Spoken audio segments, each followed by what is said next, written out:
If you care about helping people choose well and stick with those choices, this conversation delivers clear frameworks that you can use tomorrow. In today's episode, we're digging into how to support autonomy without sliding into permissiveness. We unpack hyperparenting, get practical about autonomy supportive limit setting, discuss why some grading policies create only an illusion of control, and make sense of why advice giving in psychotherapy often backfires. I'm your host, Dr. Dan Cox, a professor of counseling psychology at the University of British Columbia. Welcome to Psychotherapy and Applied Psychology, where I dive deep with leading researchers to uncover practical insights, pull back the curtain, and hopefully have a little bit of fun along the way. If you're getting something from these discussions, subscribe in your podcast player. Watching on YouTube, click like and subscribe. It meaningfully helps us continue making the show. This episode begins with my guest discussing advice that he gives to parents and teachers on how to support children's interests without making them feel controlled. So without further ado, here's my conversation with Dr. Richard Koestner. I really encourage everyone to learn about a concept called hyperparenting, which there's a psychiatrist who came up with this term. And Americans are obsessed with success in all different ways. And Americans and Canadians, we become ego involved in our role as parents. We feel like how our kids develop is a reflection on us. And we're high achievers, so we want them to show how highly we're achieving. Uh, so, uh, so I have a spiel about this too, which is I was shocked when you become a parent. Oh, there's a joke about this. Like, what's the most competitive sport in the U.S.? I think it's probably football. It's not baseball. I would But think it the would be real football. answer, no, the real answer is parenting. Because all parents are competing with their kids against other parents and trying to make themselves feel like, oh, I'm doing a really good job. So uh, I noticed that when I would take my little Sophie to the park, there'd be like a climbing wall or something, and parents would say, how old is Sophie? And they were always asking how old, and they wanted to know the months. And what I realized is they're trying to compare my little Sophie with their little Bobby and try to see how far my daughter could get up on the climbing wall compared to their kid, and whether that says something about their abilities. And it's the same with some kids talk earlier, some kids can count faster. It used to bug me. Uh, my Sophie would count 1, 2, 7, 11. And then there was a little boy, Volta, who would be on the swing next to her, and he was counting up to like 788. And so I met Volta's father, and I said, "How the heck does he count so high?" And he said, "Oh, I'm a mathematician, so we work on that a lot." Uh, but uh, basically, I think the message should be to lay off and don't let our own uh, sense of uh, so when you become a parent, I think there's a subculture of high achieving parents. It's not true of middle class parents and immigrants. Well, sometimes it's true of immigrants, but high achieving, high SES parents tend to see their children as something that has to be cultivated, whereas that's not the way middle class poor parents think about it. And when you give yourself this idea that the child is for cultivating, unfortunately, that gives you a very active role and an evaluative role and a supervisory role. Uh, and I think most of us, I did this too. So when my daughter showed some skill at badminton, I got, first it was figure skating, and I could see she really loved it. So at a certain point, you have the opportunity of like getting private coaches, and you start going to the rink more often.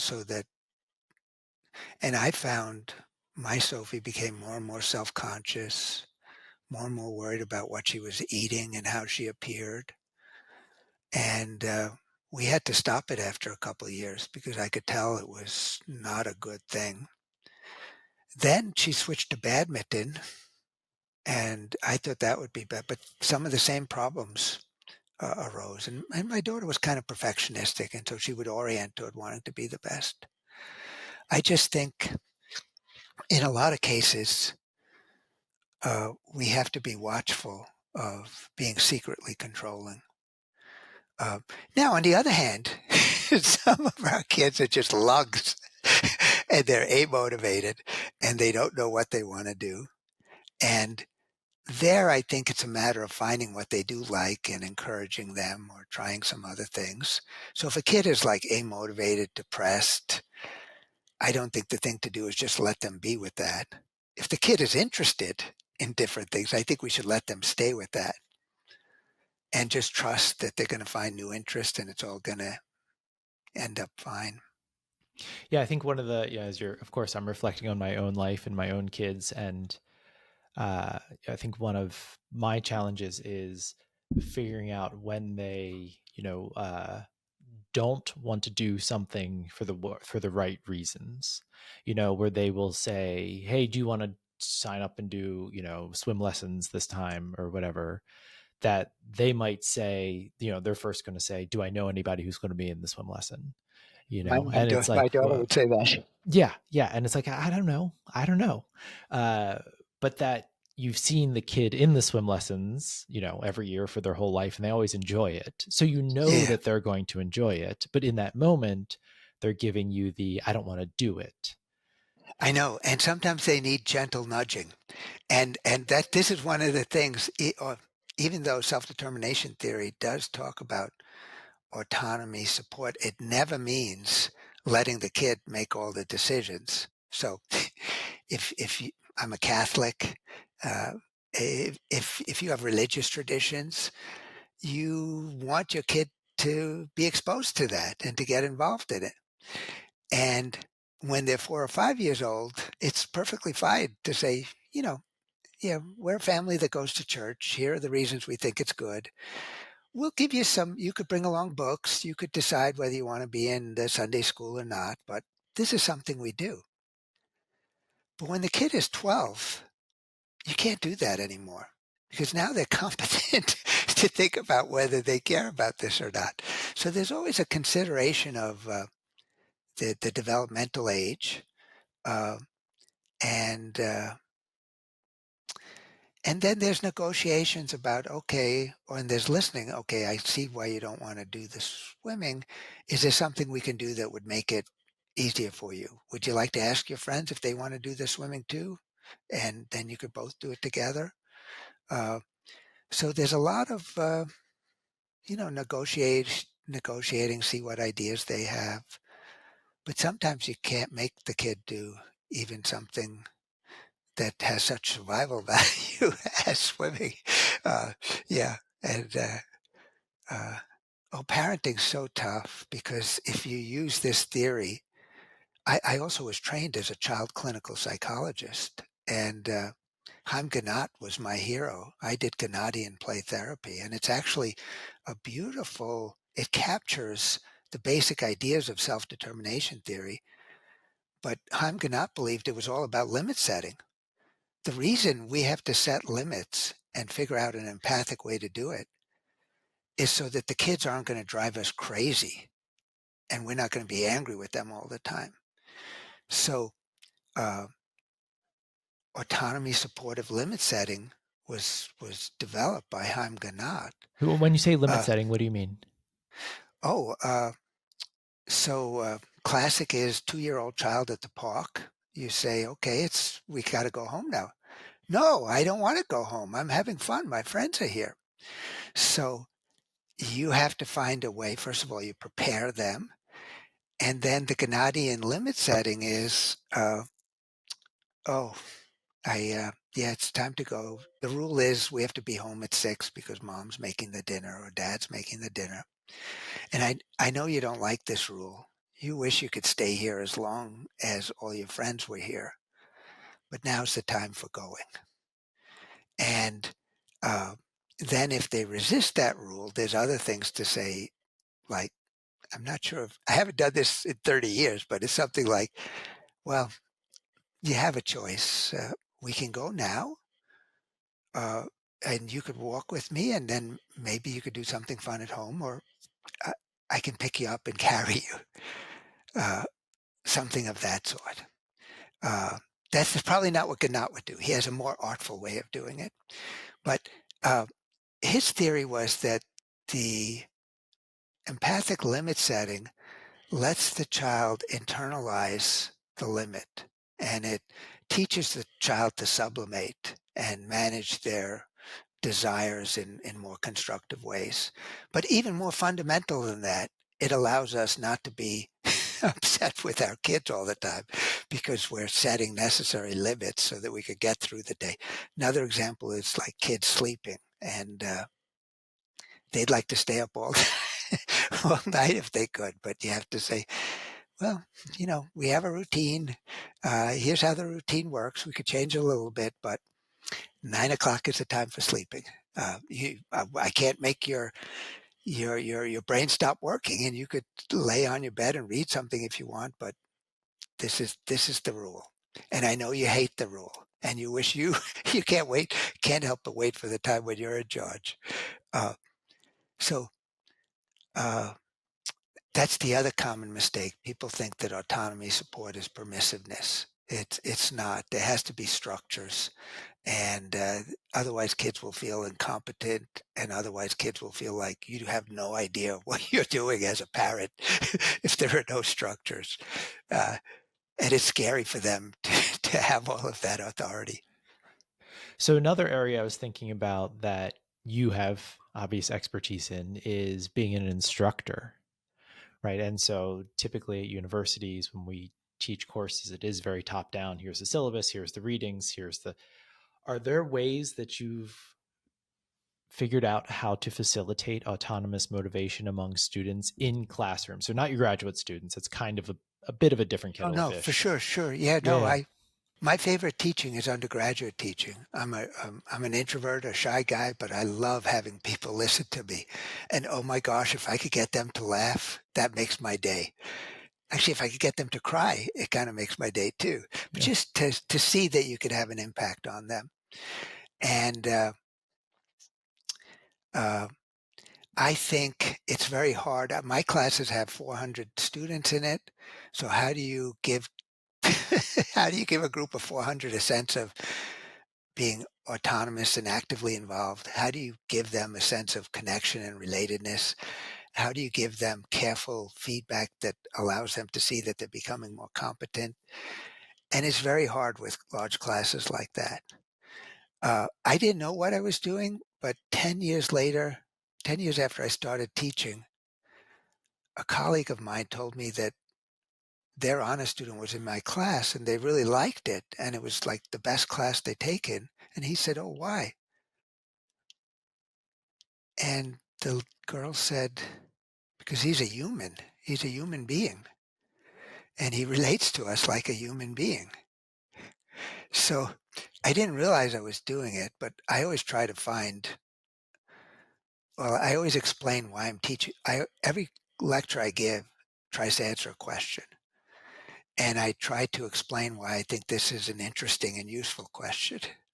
Like one question would be, why do we lose our intrinsic motivation for reading? Uh, so I try to answer something that's interesting and useful. I use personal examples and family examples because the kids feel related to me when I'm using examples. Uh, the competence, I try to be flexible so that it's not all multiple choice and so there's optional papers. I've become very lax about, okay, if you failed your midterm, you could drop that and replace it with the final exam. I was afraid that that would bust my distributions. It turns out people who do bad on the midterm are very likely to do bad on the final too. And here's the other thing I only learned. People who like want special makeup exams, etc., they do bad too. So you really don't have to worry about finding people who are going to do bad. The people who don't have the self-regulatory capacities to study effectively, that's going to take care of the, I mean, a McGill student, the average grade is like a B plus, so no one does too bad. Uh, but no, I find acting like a human being is a good way to uh, to satisfy students' needs. And part of acting like a human being is also like being aware of when you've assigned too much material, or when an exam was wasn't fair. Uh, Not blaming students for things they're not understanding, and figuring, I probably messed up in how I taught that. Uh, It does sound like you give more over the years, you've come to give more control to students, and that some of your anxieties about doing that. Uh, well, I tell you, okay, so you say give more control, and it's interesting. I think I do. I don't like the word control so much. There's something called illusion of control. mhm. And there were some clever social psychology experiments where they show people feel better when they have control, but they actually feel just as good if you give them illusion of control. So I think some of the things I do, like saying, oh, if you do badly, you could retake it at the final exam. Or, oh, you could write an optional paper and that can count for 20% of your grade. I think it does give them the opportunity to recover and to show what they can do. But in many cases, I think it's an illusion, because many of the students don't have, like I said, uh, the structures and the self-regulatory capacities that will actually allow them to study differently for the final, or that will allow them to prepare and work consistently on their papers.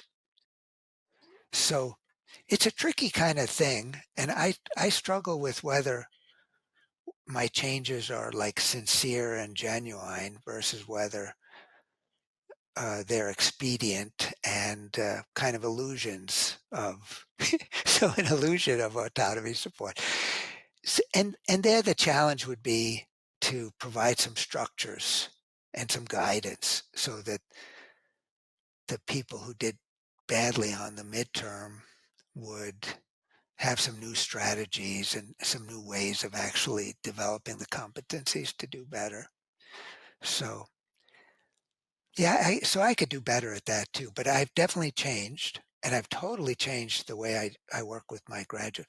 We are a team now, and I used to be a collection of dyads, and it's been wonderful for myself and for all the students, and the level of productivity has gone way up, and the level of feeling good about things. Maybe I should do more team stuff with my undergraduates. Do you think that that's partially because you're facilitating the need of relatedness? Yeah, yeah, no, that's right. And I actually think relatedness and competence, believe it or not, relatedness and autonomy, people used to think of that as opposed. Like if you pursue one, you can't pursue the other, but the two work together. And so I think this having a collaborative notion of autonomy, like one of the things I learned even with the honor students, I would work one at a time with them. But what I eventually realized is they were stressed and nervous most of the time they'd be meeting with me, because I'm higher status, they're lower status. So now I work with like a group of three and myself, and sometimes they work with my graduate students, and they like it a lot better. Hmm. Hmm. So yeah, I think always asking yourself, is there a better way to do this? And I think remembering that it's helpful if people feel autonomous rather than controlled, and remembering that we have a role to play in terms of supporting autonomy. And that doesn't mean being permissive and ignoring them. That means thinking about how the students feel like they're participating in an active way, and that they're having some input into what we're studying or how they're studying. Some of this I'm just making up as we talk now, but Okay, that's good. so I have to listen to it and see whether it's consistent with self-determination theory. But No, I think it's a theory that you could spend a lot of time thinking about, and how to, and thinking about whether you're doing it in a sincere, true way, or whether it's like you're going through the motions, or and who are you really reaching, and but I do think it's a there's a lot of empirical support. There's a self-determination theory website. You can become a member. They have all of the original articles. They have films. They have videos. If people, your audience will be most interested in psychotherapy, there's an Oxford Handbook of Self-Determination Theory that came out in 2023. And Dave Zuroff, who's an expert on psychotherapy outcomes, wrote a chapter with me there. He did all the work. Uh, and in that chapter, he proposes that autonomous motivation and autonomy support should be considered common factor variables that influence all psychotherapy and counseling outcomes, in the same way that the Therapeutic Alliance does. So his approach, and I think a lot of people's approach, is that, there's a lot of evidence that no one therapy is better than another therapy. A lot depends on the patient, a lot depends on the therapist. And he and I together, he and with another colleague named Ted Powers, we've done a lot of studies that show if you assess motivation for therapy, and if you assess whether the therapist is providing autonomy support, you'll learn a lot about whether that therapy will be effective in reaching the goals it was intended to reach. And so it's valuable to think about why your clients are engaging in this process with you. And it's valuable to think about how you are supporting them as they do that. Uh, so that's a great chapter. That Oxford Handbook of Self-Determination Theory, it's available at most university libraries as an ebook, and you could just download uh, the chapters that you're interested in, and there are some good ones. There's also a 2017 book by Rich Ryan, first author, and Ed Deasy, second author. I think it's called Self-Determination Theory, something like that. And most of us in the field consider that like the New Testament of the Bible. That is, these guys are at such a high level, and it's authoritative. Uh, and the handbook is good too, but you want to go to you want to go to the original source, because this theory really is it was Rich Ryan and Ed Deasy. It was there. They spent 50 years, like 10, 15 hours a day putting this theory together, guiding an international collection of researchers. It's just amazing how they put this together. I'm just hoping that it continues after, like, Rich Ryan, Ed Deasy is retired, but if Rich Ryan retires, I don't know what we're all going to do. So I wanted to ask you a question about, and you've sort of alluded to this, but autonomous goals becoming, or at least becoming experienced as uh, controlled goals, Yeah, or autonomous motivation. So let me throw out this example to you, which is an obvious example, which is there's something you love, there's something you're really good at, and you do it because you really like it. So, for example, being a researcher, you go to graduate school. In that case, you might even be paying, right, to do it, and you're doing it and you're loving it and you're in it. And then eventually you find yourself in a job. And then all of a sudden you're getting paid for doing that thing, right? yeah, So then they're all of a sudden the, publishing the papers, doing what, right? It becomes in some ways externally, I'm sorry, not externally, but the goal or the motivation becomes controlled. So, I mean, how do you think about that? No, And then, yeah, so Ed Dece's asked that all the time, and he doesn't think it's a problem at all getting well paid for your job. There's just a sense of equity.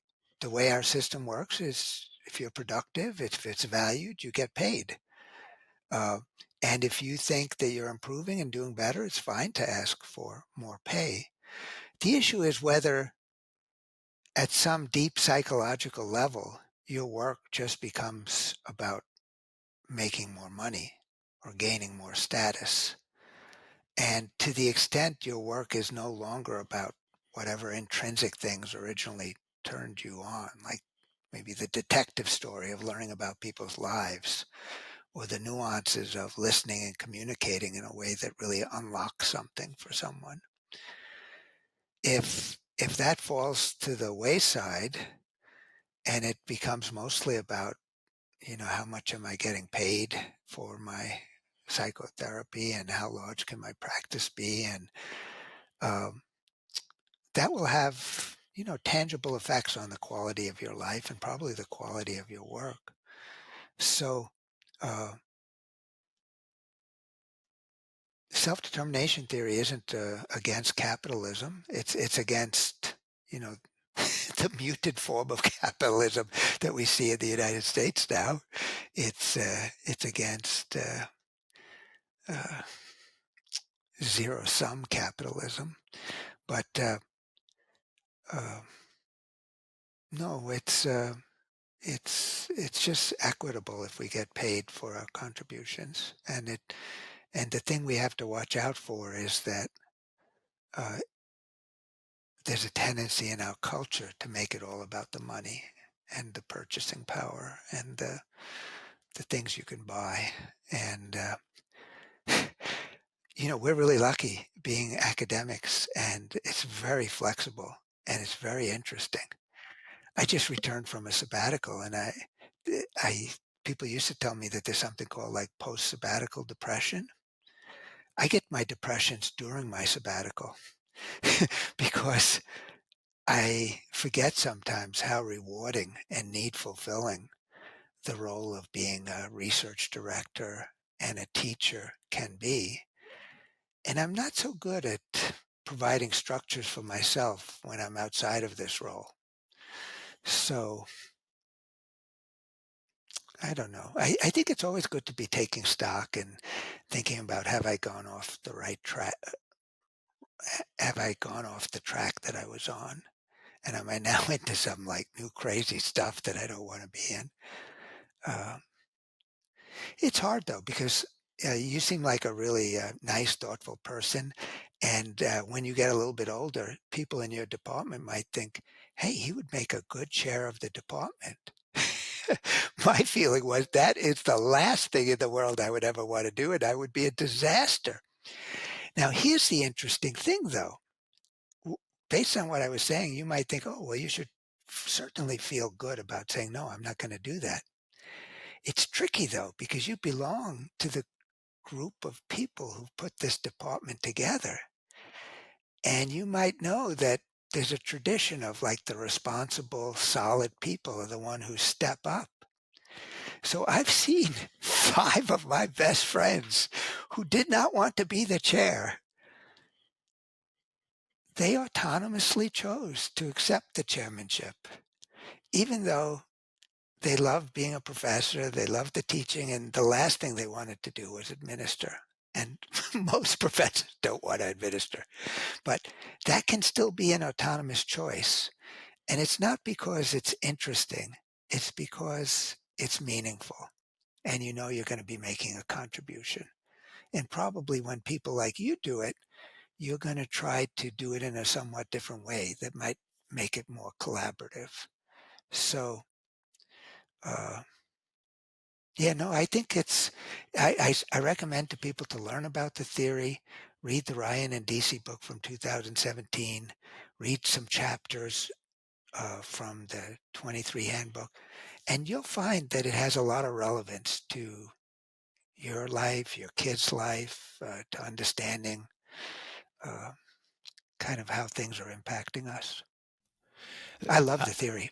so let me ask sort of if you have any thoughts about this. So one of the things that you have a goal, something that's sort of an autonomously motivated goal, and then you create a okay, so in order to accomplish this thing, here are the things that here's my tasks, right? Here's the stuff that I need to do. Yeah, an implementation plan. Sure. And that I don't know if this would be an implementation plan. You can tell Oh, me. maybe it's not. Okay. But that I think I have an experience which a lot of people have, not always, but often, which is yes, there is this thing that I really want to do and it is interesting and whatever. And then I look at my task list and I curse that asshole who made that task list for me, which of course was me 2 days ago.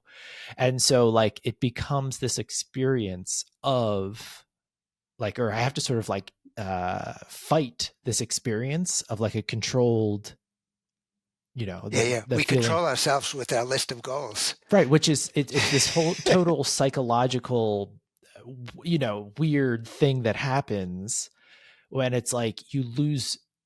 I mean, I can speak for myself, but I think this is a pretty, for most of us, a pretty ubiquitous experience, which is you lose track of the actual, that no, no, wait, I do care about this, Yeah. but then I'm No, fighting. I'll be honest with you. I never thought of you put that really well. As soon as you put it on your list of goals, it may feel like something that someone else made for you. It's like, this is what the boss wants me to do. Yeah, yeah, even though it's you, And yes, yeah, so the first thing I would say that most of our, autonomous goals, they're not autonomous. So that most of the goals, like I began by studying New Year's resolutions. And when we ask people, why are you doing this? Is it interesting? Is it meaningful? Or is it because other people want you to do it or you feel you should do it? It was more on the control side. So even though we're the ones who are initiating these things, we don't feel autonomous about it. And so a lot of work has to be done in how we put together that list. And the other classic mistake is to have a list that's too long, and then you're going to be overburdened by it. And uh,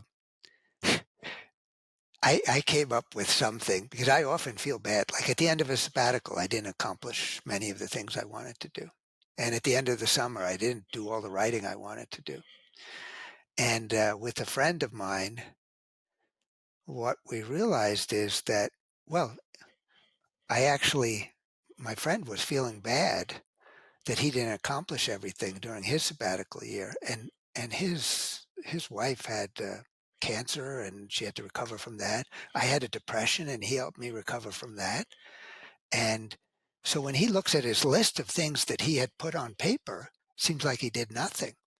And I said, but you helped your wife, you helped me, you helped these other people. So we came up with this idea of post hoc goals. So you could think of what you didn't accomplish this summer, but then ask yourself, okay, what did you? And you may have done some wonderful social things or community things or caring things. And just because it's not an achievement task, we don't give ourselves any credit for that and we feel bad. Um, John Lennon, he had this quote about life is what happens while you're pursuing your goals. So it's like that what we put on our list of goals is really just a very small part of our whole lives. The other thing that we're now looking at is we look at pop-up goals. So we always ask the undergraduates, what are your three most important goals for the year? And they do care about that. But then we ask in January, was there any goal that you hadn't anticipated, but that became important to you and that you're now pursuing? We call it an emergent goal or a pop-up goal. And only about half the people have something like this. But those goals that pop up are actually more autonomous and people are better at reaching them than they are with the original set of three. And um, even more interesting, the half of the people who have these pop-up emergent goals that turn out to be really nice opportunities, they're the people who are less controlled with themselves, who had an original set of goals that were more about interest and value rather than feeling, I got to do this, otherwise I'll never get where I want to go. So Uh, as a goal researcher, I think it's important to step back and realize, it's maybe 10% of what we do is about the goals we're setting for ourselves. And a lot of things are, we react to circumstances in our lives, or we try to help other people with their goals. Um, so uh, we're always trying to add more types of goal variables. So we have these emergent goals. It turns out another big issue in this area is disengaging from goals. There are some goals that we're kind of haunted by, uh, and that, for a long time we can't give them up because, I always wanted to be a basketball player, or I always wanted to have a relationship with this person for the rest of my life, or I always wanted to be a medical student. And there's really nice health psychology research which suggests if you can't disengage from your important goals that are unattainable, you will become depressed and you will become sick.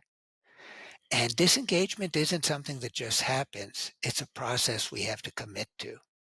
So while we're trying to pursue our new goals, we also have to canvas our old goals and see if there's some we haven't fully disengaged from. And we have to come up with a good reason for why we want to disengage.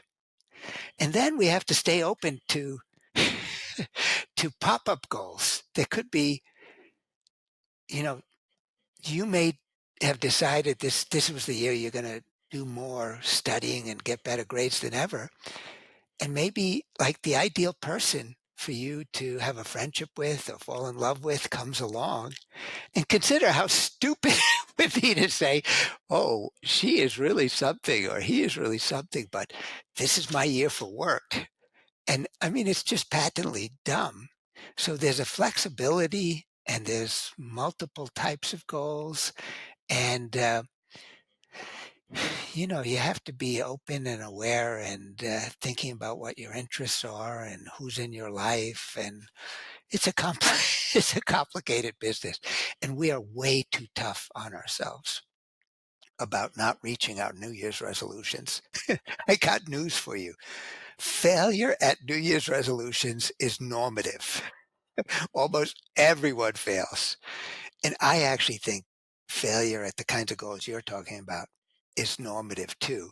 It's just that we don't keep track of them like we do at our New Year's resolution. So if you looked back at all of my summer goals and how many of them I achieved, it's probably pretty sad. But you have to forgive yourself and then just take stock of, did I do some good stuff? And most of us have done some good stuff. Let me ask you one specific psychotherapy question, which is actually kind of a hypothesis that I have that based on your background and experience, I would just be curious your opinion about. So, psychotherapists tend to not give advice regardless. I mean, there are exceptions to this, of course, but, oftentimes or sometimes you might have a client who comes in your office and right off the get, they're pushing you. What I, should I I do? What should I remember it. do? I remember it. Yeah. Yes. And I think that one of the reasons that psychotherapists don't do this is because they tried and it didn't work. And that there's just that I it's think that's kind of probably true. yeah. But I think the explanation for why it didn't work is because it's a controlled motivation or I'm sorry, a controlled autonomy, where if like it's important for us to help clients reach their own decisions, come to their own conclusions, identify their own ways of problem solve, whatever it is, because it facilitates, because yeah, that is supporting autonomous motivation. Your thoughts? Like that. No, for sure. And I think that's a classic trap. And when I was a young clinician and I didn't practice very long, so I was always pretty young. Um, and I mean, in insight oriented relationship therapy, the question is why are they asking us? And to have them talk about what they could imagine us saying. Uh, Although, as a hard and fast rule, I think it does get frustrating to clients if you will never answer a question directly. And Uh, I think sometimes, if it's not done so often, it could be useful, again, to show that you're a human too. But being a teacher is different from being a clinician, and depends on what system you're working in. And we need structures when we're doing therapy and things that we trust. So, uh, yeah,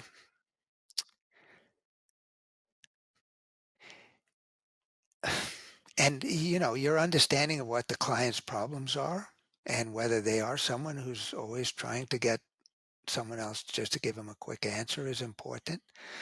Uh, so when I was in counseling myself with my depressions, a couple times the therapist did kind of say something that was not more personal, nothing like, "Oh, this is what," and I found it, oddly refreshing. Hmm. Uh, so my hunch is that, uh, different therapists. This is a question that comes up, and they're trying to find, uh, the right balance of staying true to your process and your theory, and also acknowledging uh, that you're being asked a question by another person. And in most relationships, we would feel like, yeah, it's the human thing is to give an answer. Thanks so much for watching. If you found it helpful, please like the video and subscribe to the channel. I'll see you in the next video where we continue exploring the science of psychotherapy and applied psychology.